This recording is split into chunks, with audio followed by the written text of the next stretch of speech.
Hey guys, this is Thomas over here at nursemoneytalk.com. So, nurse burnout is a problem that affects nurses throughout the country. It doesn't matter whether you are a young nurse, an old nurse, a new nurse, or a seasoned nurse, every nurse is susceptible to getting burned out. In this particular video, I want to talk about nurse burnout. Specifically, we're going to talk about what nurse burnout is, how to prevent getting burned out, and what to do if you think you are already getting burned out. Let's begin by talking about what exactly nurse burnout is. There are many ways to look at what nurse burnout actually is, but one way to see it is as a stress that gets to a point where it causes extreme physical, mental, and emotional exhaustion. Another way to look at it is a decline in physical, emotional, and psychological energy resulting from like a work-related stress. What makes this really bad is that it can lead to cynicism towards your patients and your coworkers. Now, this is on top of the other physical issues and health issues that can arise from this. There's actually another definition or another way to look at nurse burnout that I prefer. It's kind of like the way I look at burnout in general, not just nursing burnout. But before I get into that, let's talk about what causes nurse burnout. There are several contributing factors that many of us face daily that causes burnout. First, the long hours and demanding shifts of nursing can be incredibly draining, both physically and mentally. We're often working in high stress environments, dealing with critical ill patients, and making life or death decisions, which can take an emotional toll. This emotional strain is compounded by chronic understaffing, which forces us to take on more responsibilities with fewer resources, making an already tough job even harder. On top of that, there's the pressure to meet administrative demands, which can feel really overwhelming and also never ending, adding another layer of stress. The last nail in the coffin, if you will, and the part that I think really makes everything worse is the feeling, and in some cases, the actuality that you have very little support from management, and sometimes even from your own peers, which then leaves us feeling isolated and unsupported. This then gets me to the other way I've seen burnout described, which is a hopelessness that happens when the work you do doesn't seem to matter, or when the environment you're in makes you feel like your efforts are futile and things will not get better. There's a fine line between this feeling of hopelessness and getting burned out about a situation, in this case work, and just being fatigued or tired from the work that you are doing. Let's talk about how to prevent from getting burned out. Probably one of the first things you can do to help prevent from getting burned out is to really learn how to love yourself first. I know as nurses, we're always about taking care of other people, putting other people first, even to the point that it becomes detrimental to our own selves. So, what I want you to do is to flip that train of thought. Try to focus on taking care of yourself. If you need rest, get rest. If you need physical exercise, get some exercise. Find a hobby. Don't work so much. Do whatever you need to take care of yourself, because once you're in a healthy spot, it'll be easier for you to take better care of other people. The next thing is to really try to keep a healthy work-life balance. I know this is going to be hard. I know it. Historically, it's been hard for me. Even as I sit here telling you this is what you need to do, I've been a fan of 12 and 16-hour shifts since I first started working them. I could work 3 times a week and have 4 days off. A lot of people would use that time to run errands and chill, but for me, those 4 days off always ended up just me either working extra or getting another job just so I can fill those 4 days off with more work. Now, I'm not really having a break, I'm just working a ton more hours. And I know there will be seasons where you need to work extra to pay off debt or save up for something, could be a vacation, but you want to get to the point where you have a better work-life balance in the long term. This could mean different things to different people. Maybe 12 or 16-hour shifts don't work for you and you need 8-hour shifts. Or maybe it's about the number of days you're working. Also, try to take your vacations. Studies showed that too many Americans actually don't take their paid time off, and I think you should not be one of them. Take your time off, get away from work, even if it's just a staycation where you don't go anywhere and you just stay home and relax. Another important thing is to find out how you decompress from stressful or traumatic situations.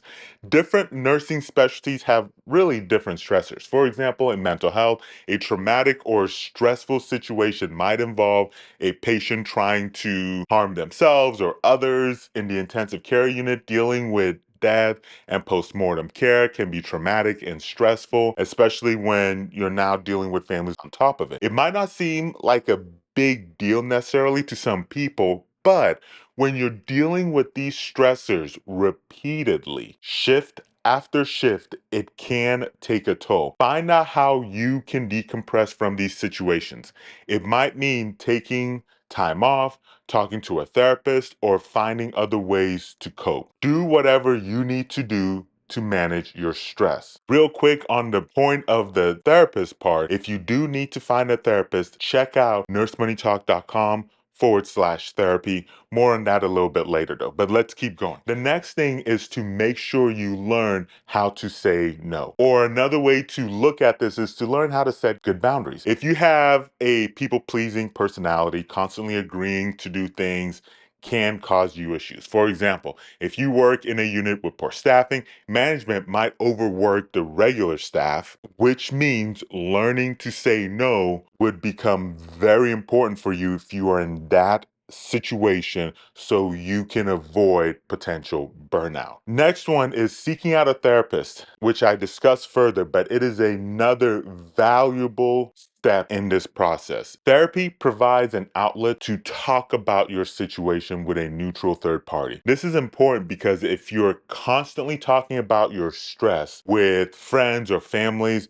you might burn them out too. Therapy allows you to focus on your issues with someone who isn't personally tied to you. Some institutions partner with therapy services, so check out your workplace to see if there's anything like that available. You can also visit nursemoneytalk.com/therapy to find a therapist. Additionally, check your insurance for coverage on therapy sessions. Some plans offer a certain number of sessions for free or at a reduced rate. As an example, like I know that our current insurance policy has, I think it's either 6 or 12 sessions that we'll get for free use, kind of like they're contracted people.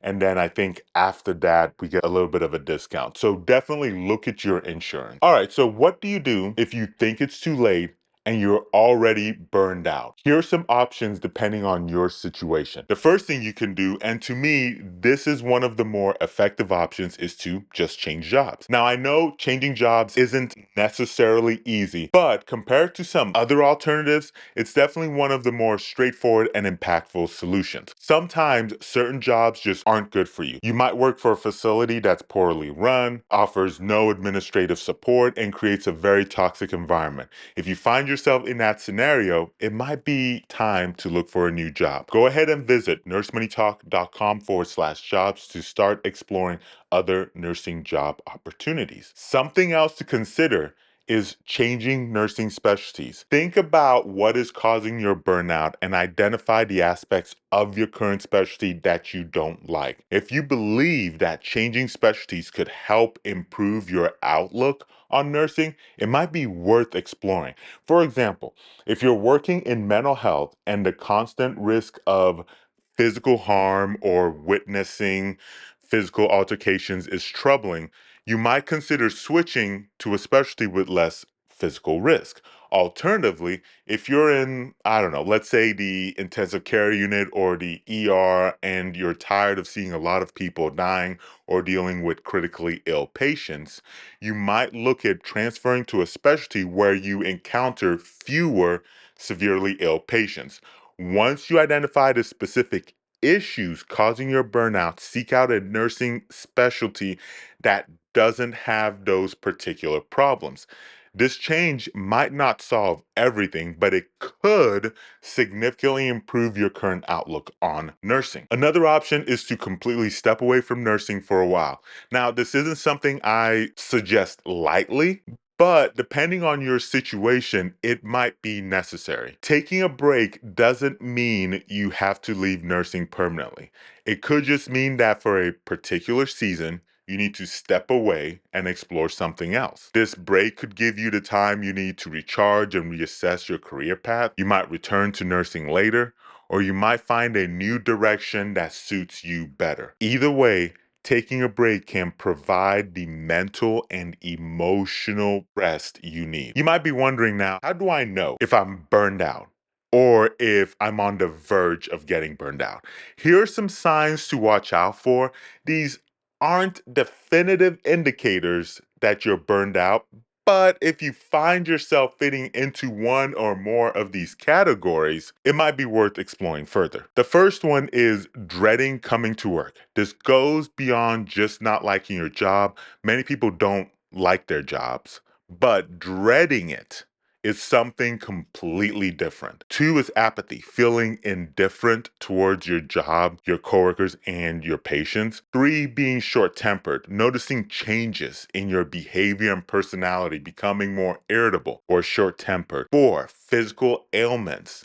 Unchecked stress can eventually lead to some potentially physical health issues. Number five, frequently calling in. While occasionally calling in is normal, or needing like a, I don't know, like a mental health day or something like that. But what you do want to watch out for is if you find yourself looking for any reason under the sun to call in. Six, going through the motions.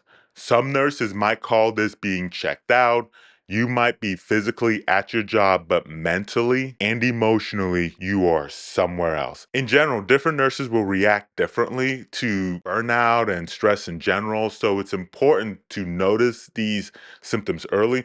Since stress is one of the main underlying issues, recognizing the sign of nurse burnout early can help you take the necessary steps to make changes before, it gets really bad. With all that said, I want to end with a couple of important points. When we look at how much we care for our patients, we need to ideally put the same level of effort into caring for ourselves. It's not selfish to focus on your own self-care. In fact, I believe it's quite selfless, because if you're in a good situation, you can definitely provide better care.